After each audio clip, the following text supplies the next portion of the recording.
Il arrive un moment où la lucidité devient trop lourde. Quand tout ce qui faisait tenir le monde, les rôles, les voix, les rires, se fissure. Que faire alors? Tenir? Jouer encore? Se retirer? Georges Feydeau, le roi du vaudeville, l'empereur de la folie, a vécu cette question. Il a passé sa vie à mettre en scène des personnages sans fondement, du mensonge sur du néant. Et ce vide, il ne l'a pas seulement observé, il l'a habité. Au sommet de sa gloire, il s'est retiré pendant 10 ans dans une chambre de l'hôtel Terminus, à côté de la gare Saint-Lazare.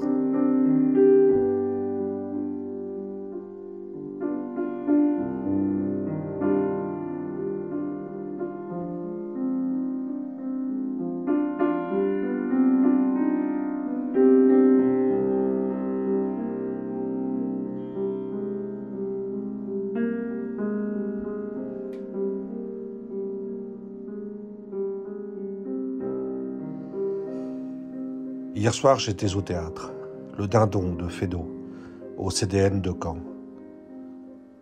J'ai adoré, mais le mot est faible. Feydeau ne me fait pas rire gentiment. Il me désorganise, littéralement, depuis l'âge de 5 ans. La première fois que j'ai vu Feydeau, On purge bébé, à la télé, j'ai failli m'étouffer de rire. Ce n'est pas une métaphore. Je ne pouvais plus respirer. Hier soir, c'était pareil. Désorganisation psychique. Je suis complètement démuni face à lui. Le mot d'ordre de Feydeau était de ne pas laisser le spectateur respirer. Et ça marche. L'accélération est telle qu'on est emporté, qu'on devient soi-même un automate du rire, incapable de s'arrêter. Mais pourquoi? Pourquoi ce rire confine-t-il à l'asphyxie? Qu'est-ce qui se cache sous cette mécanique d'une précision diabolique? Georges Feydeau, en 1909, au sommet de sa gloire, quitte son domicile après une violente dispute conjugale. Il s'installe au Grand Hôtel Terminus, 108 rue Saint-Lazare, face à la gare, chambre 189. Ce qui ne devait être qu'un séjour de quelques jours dure plus de 10 ans. L'hôtel Terminus. Le nom même est d'une ironie prophétique macabre. C'est le terminus de son mariage, le terminus de sa vie de famille, et bientôt, le terminus de sa raison. Ce qui me frappe, c'est le paradoxe. L'hôtel, c'est le lieu de passage par excellence, une expression de l'hypermodernité, du luxe, du voyage, un lieu de transit. Et Feydeau en fait sa résidence permanente. Il s'immobilise dans le mouvement. Il se retire du monde dans un lieu public. Le salon bourgeois, la cage de ses comédies de mœurs, il le fuit. Mais il ne se retire pas dans une tour comme Montaigne. Il ne part pas au fond des Pyrénées comme Grothendieck. Il reste au cœur de Paris, au cœur du bruit, au cœur du mouvement.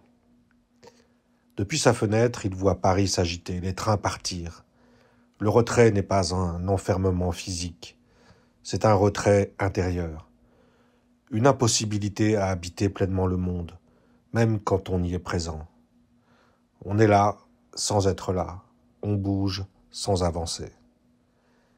Le paradoxe de l'hôtel Terminus, c'est ça. Feydeau vit au cœur du mouvement, au cœur de la nuit parisienne, mais il est déjà ailleurs, déjà retiré, comme un fantôme de sa propre vie.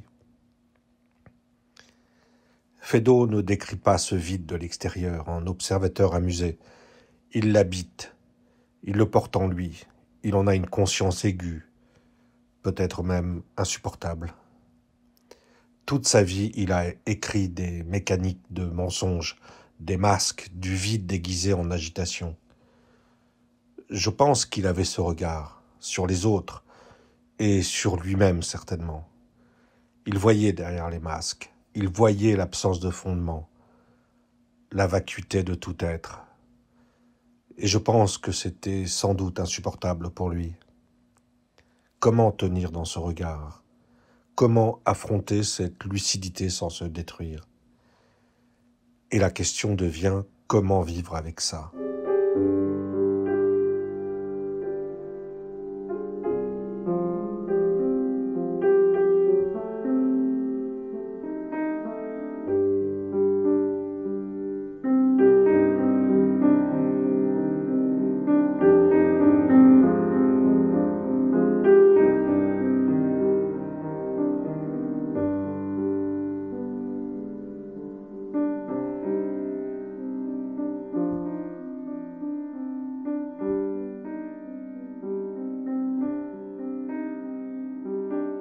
Pendant 10 ans, Feydeau a négocié, activement.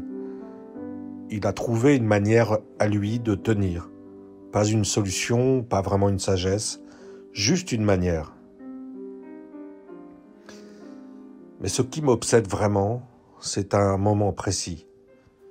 Pas la nuit. Feydeau sait remplir la nuit. Il sort, il parle, il joue, il séduit.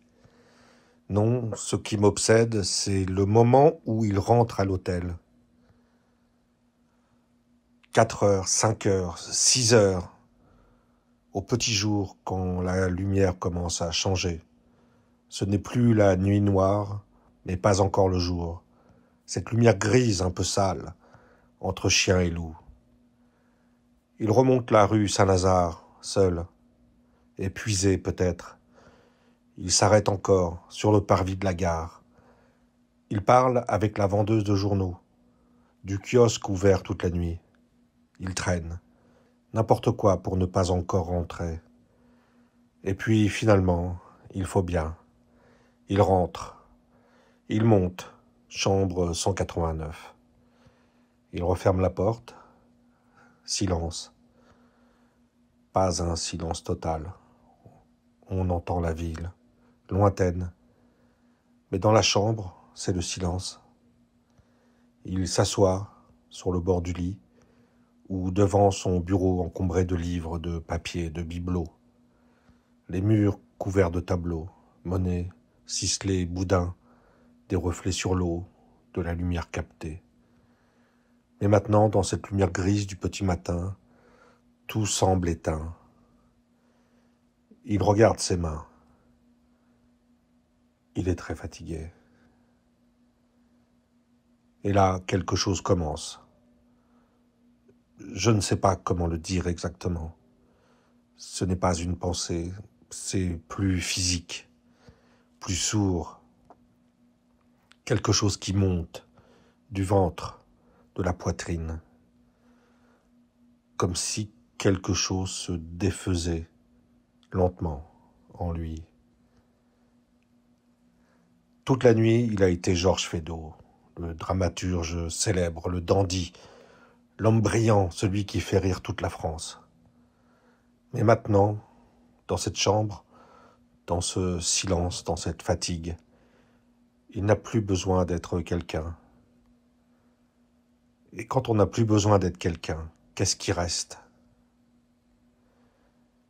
Il y a ce vertige, très léger, presque imperceptible, comme si le sol bougeait, comme s'il n'était pas tout à fait stable. Ce n'est pas spectaculaire, il ne tombe pas, il ne crie pas. C'est juste cette sensation sourde que rien ne tient vraiment, que tous les contours qu'on se donne, le nom, l'identité, les rôles, tout ça repose sur du sable. On passe sa vie à se construire une forme, à être quelqu'un. Et dans certains moments, comme celui-ci, la forme se défait. Et on se retrouve sans contour, flottant.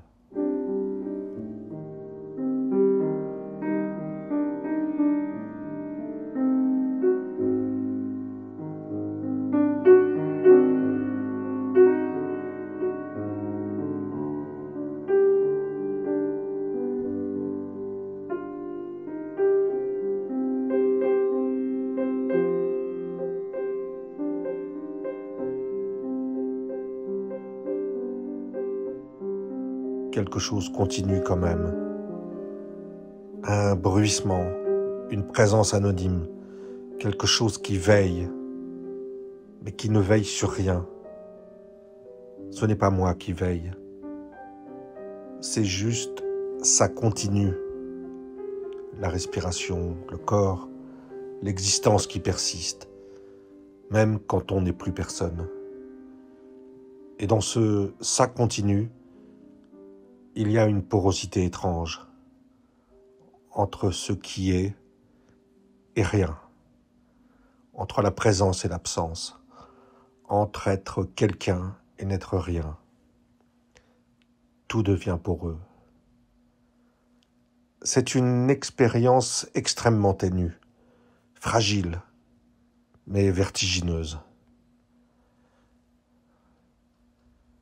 Et je crois que Feydeau connaît cette expérience, intimement, parce qu'il l'a mise en scène, encore et encore dans ses pièces, ce vertige, ce tremblement, cette défection des apparences. Il y a des moments dans ces pièces, très rares, très courts, où ces personnages aussi s'arrêtent, où le personnage est débordé, où il voit que la situation lui échappe complètement, où il ne maîtrise plus rien. Un temps de stupeur, un silence, une béance peut-être. À cet instant-là, le masque se fissure, l'agitation cesse et quelque chose apparaît. Une nudité terrible, une absence de fondement. Le langage se brise.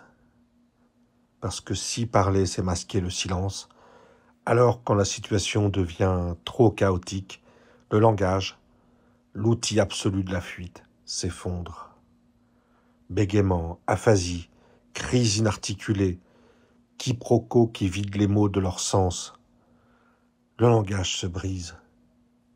Et derrière, rien. Ces personnages ne sont que des masques, des mensonges sur du vide, des automates. Ils n'ont pas de psychologie, pas d'intériorité, pas de profondeur. Ils sont entièrement définis par une obsession unique. L'argent, le sexe, l'adultère, l'ascension sociale, l'apparence. Le mensonge est leur seule substance. C'est du mensonge stratifié sur du néant. Ils ne portent pas le masque, ils sont le masque. Dans ces moments de vérité nue, le masque se fissure. On voit, fugitivement, qu'il n'y a rien derrière. Chez Feydeau, on ne peut pas rester dans ce vide, car c'est insoutenable. Alors le personnage reprend. Il ne faut surtout pas s'arrêter. Il faut retisser le masque, immédiatement. Le langage reprend, les mensonges reprennent, l'agitation reprend, parce que s'arrêter, ce serait s'effondrer. Alors il relance, il invente un nouveau mensonge, il repart de plus belle, et ça crée une catastrophe encore plus grande, encore plus drôle.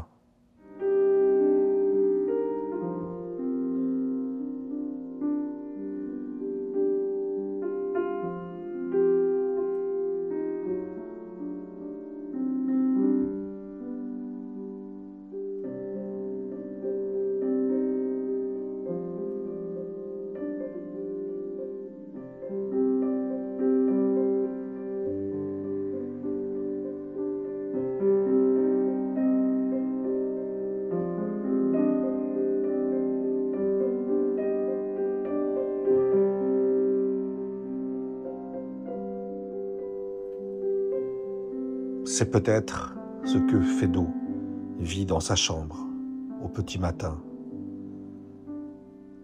Dans ce moment où il n'est plus pris dans les coordonnées sociales, dans ce moment où il est seul avec lui-même, dans ce silence, cette fissure, ce moment où tout pourrait basculer, où le masque tombe, où on est face au vide. Je pense que lui aussi, comme ces personnages, ne pouvait pas rester dans cette vérité nue. Alors, j'imagine qu'il écoute, qu'il tend l'oreille, qu'il cherche des sons, N'importe lesquels. D'abord, c'est très loin, très ténu. Un tramway peut-être, une voix dans la rue, le bruit d'une charrette sur les pavés. Et puis, plus près, dans l'hôtel, une porte qui s'ouvre au bout du couloir, des pas, quelqu'un qui descend ou qui monte, le grincement d'une porte, des voix, étouffées, mais là. Et peu à peu, le mouvement reprend. Les premiers clients qui se lèvent, les employés qui commencent leur journée, le portier en bas, les grooms, les femmes de chambre, l'hôtel se réveille. Et ce mouvement, au petit matin, ça l'aide, je pense. Ce n'est pas qu'il les voit, ce n'est pas qu'il leur parle, mais il les sent autour de lui. Il n'est pas seul. Il y a des gens, des vies, des gestes, des routines. Le monde se recompose peu à peu. Le monde est toujours déjà là. Et dans ce bruit, ce mouvement, cette rumeur, il y a quelque chose qui se retisse. Pas en lui, pas tout de suite, mais autour de lui. Le monde, avec ses formes, ses contours, ses consistances. Les gens ont des noms, des rôles, des places. Le portier, la femme de chambre et la femme de chambre, le voyageur et le voyageur. Et le monde tient. Et parce que le monde tient dans sa consistance, Feydeau peut lâcher. Il s'allonge. Enfin. Le vertige redescend. Un peu. Pas complètement. Peut-être pas assez. Mais il n'est plus seul dans cette dissolution. Il y a les gens du bruit, les gens du mouvement, les gens de la vie. Tout un monde consistant autour de lui. Et ce monde, il le porte comme une couverture, comme un abri. Il ferme les yeux. Le sommeil vient, lentement. Dans le sommeil, il n'est plus rien, mais ce n'est pas grave. Parce que quand il se réveillera, le monde sera toujours déjà là. Les portes continueront à s'ouvrir et à se fermer. Les trains continueront à arriver et à partir. Les gens continueront à avoir des projets. Et lui, il pourra redevenir quelqu'un, Monsieur Feydeau.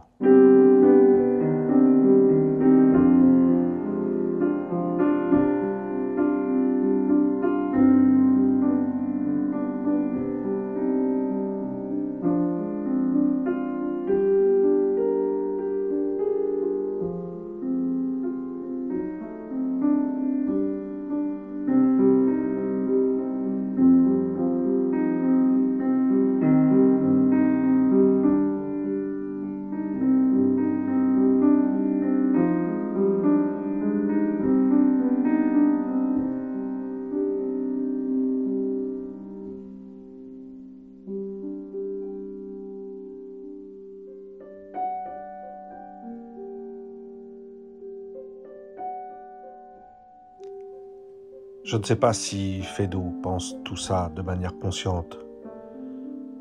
Je ne sais pas s'il pourrait le formuler. Mais je crois qu'il a trouvé quelque chose. Pas une solution, pas une sagesse, juste une manière de tenir. L'hôtel, ce lieu de passage où il n'est jamais vraiment seul, où il y a toujours du mouvement, du bruit, de la présence. Il a loué un appartement à un moment pour partir, pour s'installer, mais il n'a jamais pu. Parce que dans un appartement, il serait vraiment seul. Et ça, il ne peut pas. Il a besoin de sentir du monde autour de lui, même s'il ne les voit pas, même s'il ne leur parle pas. Juste sentir qu'il y a des gens, que la vie continue, que le monde tient. L'hôtel, c'est ça pour lui. Un lieu où il peut être seul sans être seul.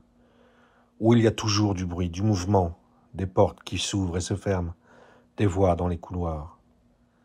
L'appartement est devenu un garde-meuble, un lieu où entasser des choses, mais pas un lieu où vivre. Parce que vivre, pour lui, c'est sentir le monde autour. Sa chambre aussi, saturée de tableaux, de livres, de bibelots. Pas le vide nu, pas le dépouillement. Au contraire, le remplissage, la saturation.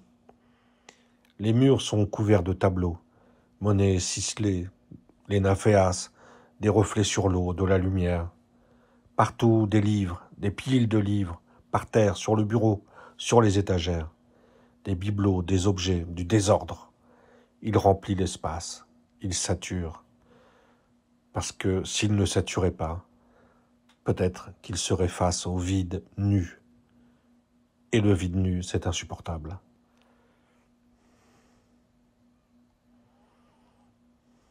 Et cette saturation, on la retrouve bien évidemment dans son théâtre. Pas exactement de la même manière, mais c'est le même principe. Prenez la dame de chez Maxime, la môme crevette, une cocotte de chez Maxime, qui se retrouve dans un salon bourgeois provincial. Elle se fait passer pour une grande dame parisienne, et les bourgeoises la croient. Elles sont éblouies. On lui demande de chanter, alors elle chante la valse chaloupée, une chanson grivoise, une chanson de bordel, qui raconte sans aucune ambiguïté le commerce de la prostitution. Et qui l'accompagne au piano? Le père abbé, un curé, qui joue consciencieusement pendant que cette femme chante les joies de la passe devant un salon de bourgeoises. Le père abbé ne se rend compte de rien. C'est le carnaval pur, le monde à l'envers. La prostituée devient duchesse, le curé devient pianiste de bordel. Les bourgeoises respectables applaudissent une chanson obscène. Et nous, spectateurs, nous jubilons. C'est une autre forme de saturation. Saturer le vide social par l'excès, par le débordement, par le carnaval. Remplir le salon bourgeois, ce lieu de conventions rigides, de masques figés, avec quelque chose de trop vivant, de trop excessif.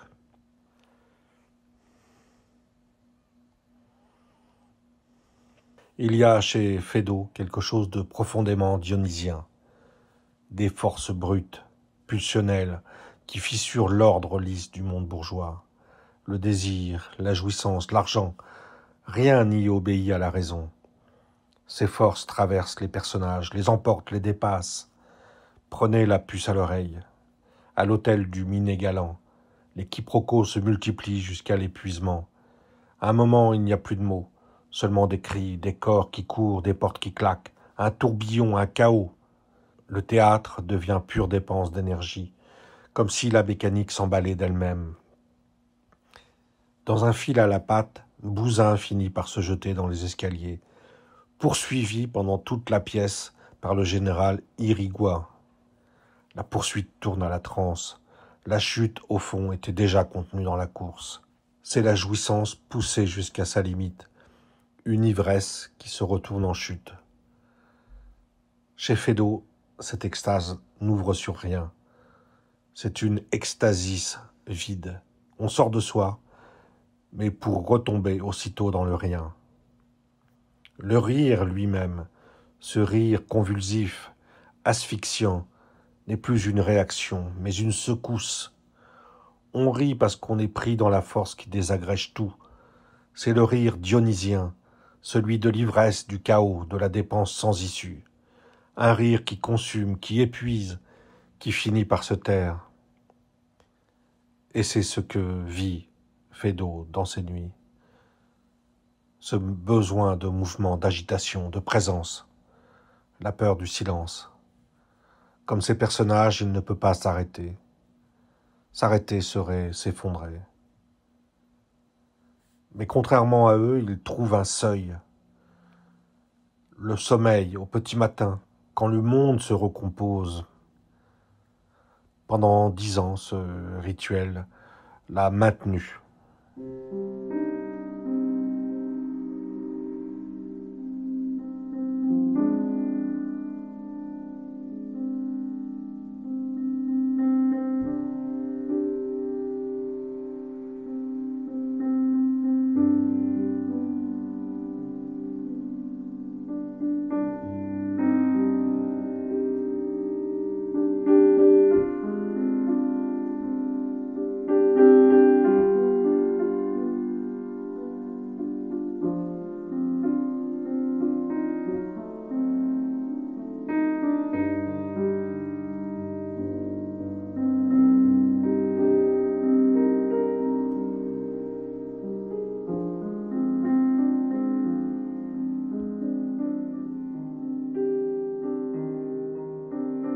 Feydeau continue à écrire, tous les jours. Il ne peut plus tenir les grandes formes. Alors il resserre des pièces courtes, plus concentrées, plus amères, des pièces en un acte. Mais il écrit. Et l'écriture, c'est une manière de tricoter quelque chose pour lui, autour de cette pointe d'angoisse, de cette dissolution. Une manière de faire forme, de structurer, de tenir.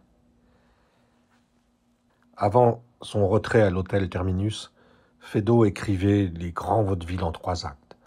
La dame de chez Maxime, le dindon, un fil à la patte, des mécaniques d'horlogerie, des pièces de plus de 2 heures, une précision diabolique. Mais depuis l'hôtel Terminus, quelque chose change. Feydeau ne peut plus écrire les grandes formes. Il resserre. Pièces en un acte, plus courtes, plus amères, plus étranges. On abandonne le labyrinthe de l'hôtel avec ses portes communicantes. On est enfermé. Dans un salon, dans un bureau, dans un cabinet de dentiste, dans l'intimité d'un couple. Il n'y a plus d'échappatoire, plus de fuite possible. On est coincé. Le malentendu radical, la discordance permanente, la bêtise exhibée comme une fatalité, le conflit conjugal sans issue. C'est plus violent, plus direct.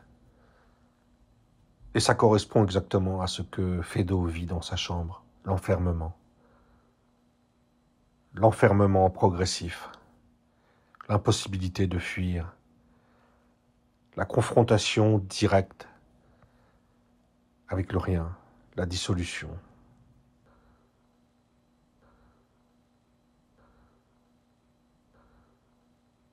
Il écrit, il tricote.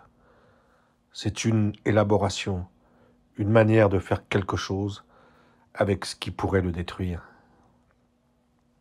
Tout ça, l'hôtel, la chambre saturée, l'agitation nocturne, l'écriture bien sûr, ce n'est pas une théorie. C'est ce que j'appellerais son bricolage à lui. Sa manière singulière de vivre dans l'expérience de la vacuité sans disparaître complètement.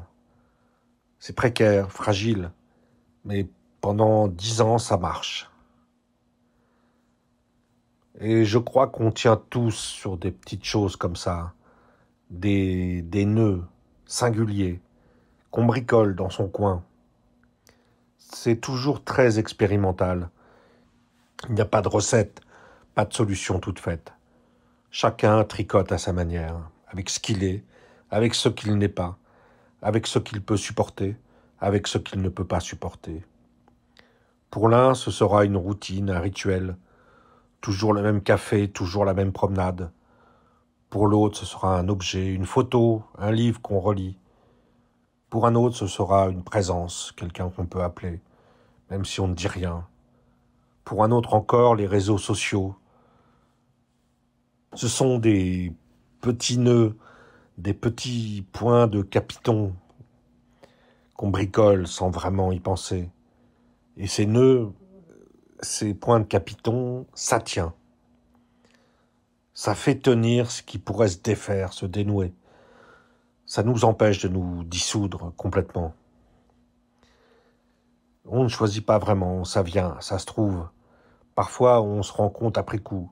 Ah tiens, c'est ça qui me fait du bien, c'est ça qui m'aide. Mais sur le moment, on ne sait pas, on avance, on tâtonne. Et il ne faut pas que les autres s'en mêlent trop, parce que vu de l'extérieur, ces bricolages peuvent sembler étranges, inutiles, excessifs. Mais pourquoi il reste dans cet hôtel? Pourquoi il ne prend pas un vrai appartement? Pourquoi il accumule tous ces objets? Pourquoi il sort toutes les nuits? Vu de l'extérieur, ça peut sembler pathologique. Mais pour lui, ça tient. Et personne ne peut juger ça. Parce que personne ne sait ce qui tient pour l'autre. Ce qui marche pour Paul ne marche pas pour Pierre ou pour Jacques.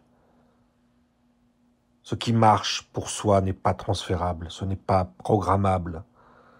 Ce sont toujours des solutions concrètes trouvées à tâtons dans la vie. Pas des théories, pas des programmes, juste des petites stratégies, des routines souvent très intuitive. On sent que ça nous fait du bien, mais on ne sait pas toujours pourquoi.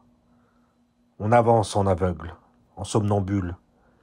Certains nœuds tiendront longtemps, d'autres moins. Certains points de capiton se déferont, d'autres resteront solides. Ce sont toujours des bricolages fragiles, précaires. Mais ça tient.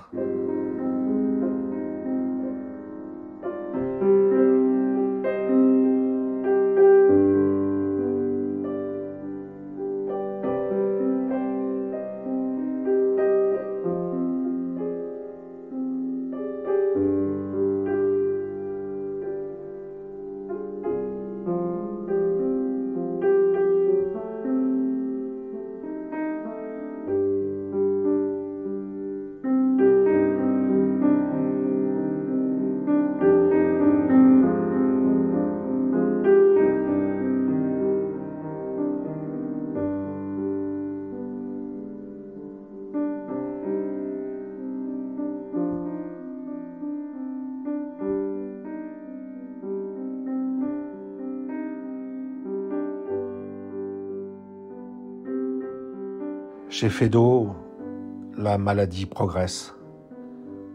La syphilis attaque le système nerveux.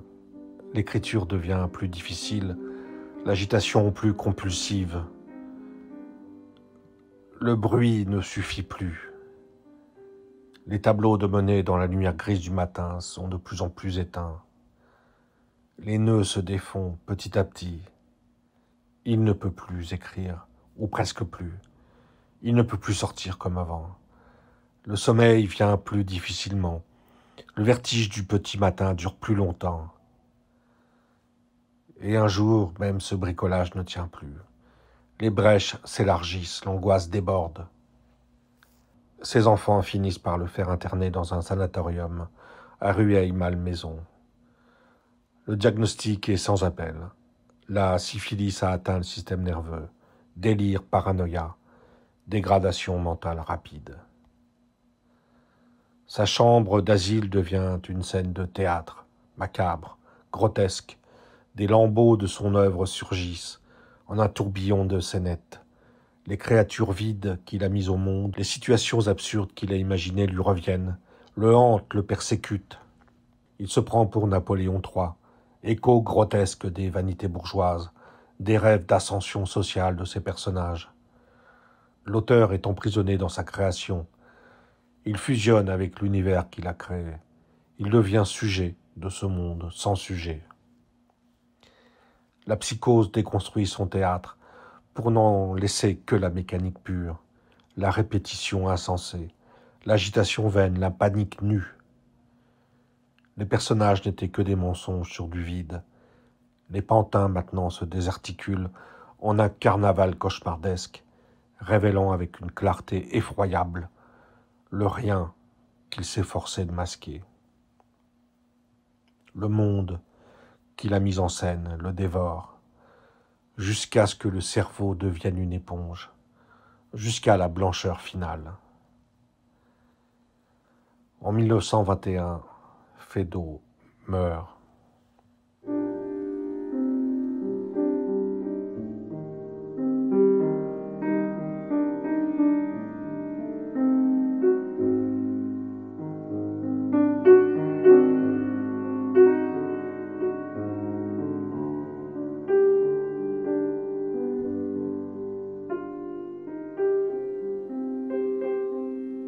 Mais pendant 10 ans, il a tenu, à sa manière, avec son bricolage, ses nœuds, ses sutures, en s'appuyant sur le bruit du monde, sur la présence des autres, sur le mouvement de l'autel, en saturant l'espace, en saturant le temps, en écrivant, en tricotant des formes autour du vide. Ce n'est pas une victoire, mais ce n'est pas une défaite non plus. C'est juste ce qui marchait pour lui. Fédo me montre ça, qu'on peut tenir avec des petites choses, des petits nœuds, pendant le temps que ça tient. Fédo est la première figure de ce parcours. Dans les prochaines vidéos, nous rencontrerons d'autres hommes, d'autres manières de se retirer. Montaigne, qui peut-être a trouvé d'autres nœuds, d'autres sutures, Hölderlin, qui a fait du silence une parole, Grothendieck, qui a cherché une pureté absolue, Simon Entaille, qui a appliqué le pliage à sa propre vie.